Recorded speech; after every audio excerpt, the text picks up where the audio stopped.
When I'm bored, what I like to do is I go on Steam and I organize the store by release date and just start scrolling just to see what's there, if there's any fun games. And recently I found a game called Pile Up. It's a cute little colony sim game where the game gives you blocks and you need to place them. And the only real goal is to keep your people happy as your population increases and as your colony expands. You keep your people happy in basically two ways. You make sure that they have the correct utilities, so that's water, heat, electricity, greenery, and you make sure that you don't destroy any buildings, which can weirdly happen in a lot of different ways.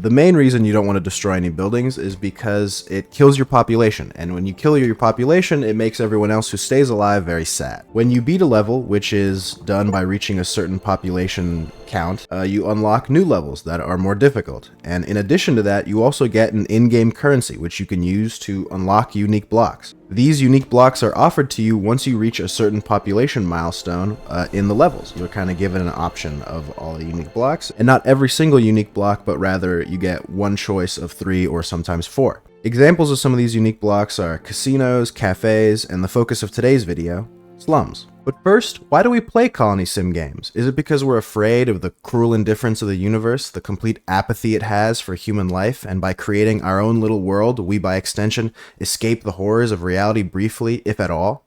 No. We play these simulation games because secretly, behind closed doors, we envy the villains of the world. We want to be the crappy service worker, the dictator, the maleficent god. So which role do you take up and pile up? The slumlord. What makes the slum block so unique is that it'll infinitely generate. Every time you destroy one slum block, it'll give you 2 back, just like in real life. This gave me an idea. I wanted to create the largest slum ever. And there were, in my professional opinion, and you're gonna have to take my word for this because the game literally doesn't have a wiki. It's like almost impossible to find on Google outside of this Steam store page. But there are 2 possible options. There's the kind route, where you invest in blocks that forgive death, such as schools and hospitals and police stations. And that way, when you kill all the poor people, no one will care.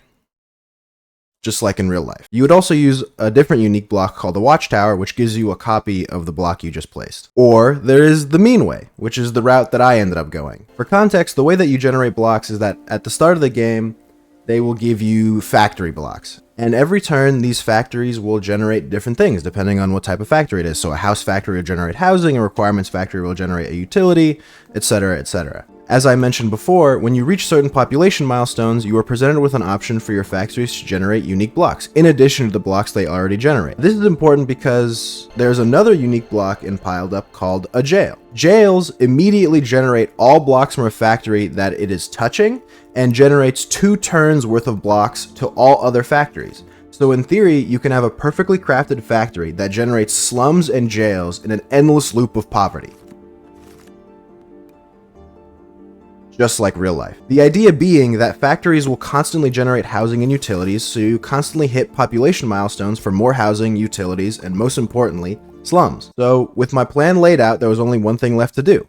Play the game. The game is kind of slow to start as you just kind of have to lay down the base foundation of your town. I generally like to keep my factories or my industrial part of town kind of separate from the residential part of town, since factories don't need utilities. It took a while before I was given the option to choose a slum block, as you need to be kind of a little meticulous about how to place certain housings and utilities, being careful not to bury houses that don't have utilities so they're not too upset before you reach the slum part of the game. Then it finally happened. I got my first slum. I got to work sectioning off a piece of the island so that I can easily destroy, demolish, decimate, just go scorched earth on all these absolute lowlives. I wanted to be careful not to touch the beautiful, pristine, tax-paying population as they don't regenerate like rats. Luckily, there are blocks that are indestructible and can be used to expand your island's acreage, which help keep the poor away from the rich. One thing I haven't gone into the specifics about is how you can actually destroy blocks in Pile Up, and there are 2 ways. Basically, the first and most common one you're going to find is going to be misplacing utility blocks.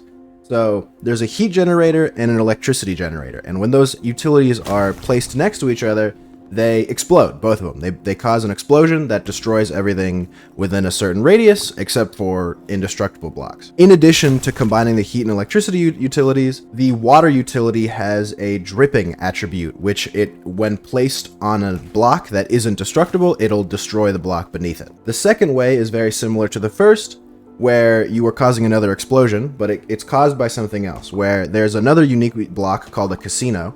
And when you place a casino, the casino does a little slot roll, and you can kind of see the animation.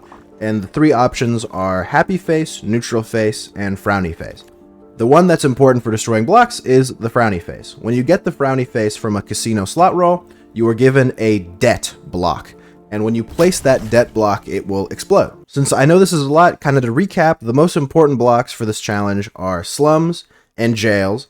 And the second most important are watchtowers and casinos, since they can help create more slums. I eventually get into a rhythm of building and destroying slums, but I was running out of slums, and I wanted to ration my jails because I don't want to exhaust all my factories and waste jails on already exhausted factories. I realized that I need to increase my population so that I reach the next milestone for more factories and unique block generations. Fortunately, these factories aren't only generating slum blocks, they're also generating regular housing blocks, so I begin the long and tedious process of building actual housing for people that aren't in slums. Smart viewers such as yourself may have noticed that slums actually need utilities, just like us regular people do, and I've only been using mine to blow them up. You may also realize that my proper housing is also miserable, because I'm using all of their utilities to blow all the peasants to Kingdom Come. This would be a problem if I was doing the kind route, or even playing the game as intended, but because we're using the jail block, we don't actually need to pass by turns anymore, since the jails force the factories to generate blocks this turn, or in the current turn.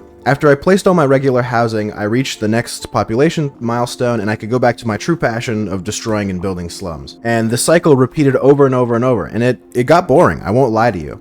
I had no end goal in mind. I didn't know when to stop. And I was trying to figure out, do I do it when I have 10,000 dead, 100,000 dead? Then I had the fantastic idea of I should reach the population count of the largest slum on Earth. After a quick Google search, I found that the largest slum in the world is in Orangi town in Karachi. I hope I'm pronouncing that right. Shout out Pakistan. With a population of 2.4 million. So that was the goal. I realized pretty quickly that getting a population of 2.4 million was going to be virtually impossible. The biggest housing block I had was 75 people, and I would need to place hundreds of thousands of blocks and play for hours to get this done. But I was determined. I had a giant spire in the sky made up of jail cells, like some kind of reverse panopticon, and my casinos, which I've aptly nicknamed the Stairway to Heaven. They say, late at night, if you listen closely, you can hear train wrecks juicing up into the night. I was chugging away, getting into a rhythm, placing my blocks, when disaster struck. I realized I was out of blocks. All of them. I didn't have any blocks left except for jail cells. All my factories were depleted. What I didn't realize when I was doing the run or doing the research is that once you reach the max population milestone and enter free mode, the population milestones don't increase linearly.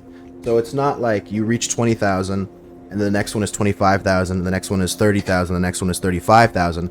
They actually increase exponentially. And so eventually the rate at which I was destroying, generating housing and jails wasn't enough to reach the next population milestone. So in my defeat, I decided to finish my reverse panopticon and look at my creation. Luckily, if you hold control, the game gives you a little bird's eye view and it makes placing blocks perfectly vertical a little easier. I still messed up a little bit, but the run was dead. I lost all my verve for continuing on. After placing my last jail cell, in my foolishness, while trying to zoom out and look over my kingdom, I accidentally hit space, which is the hotkey for ending my turn.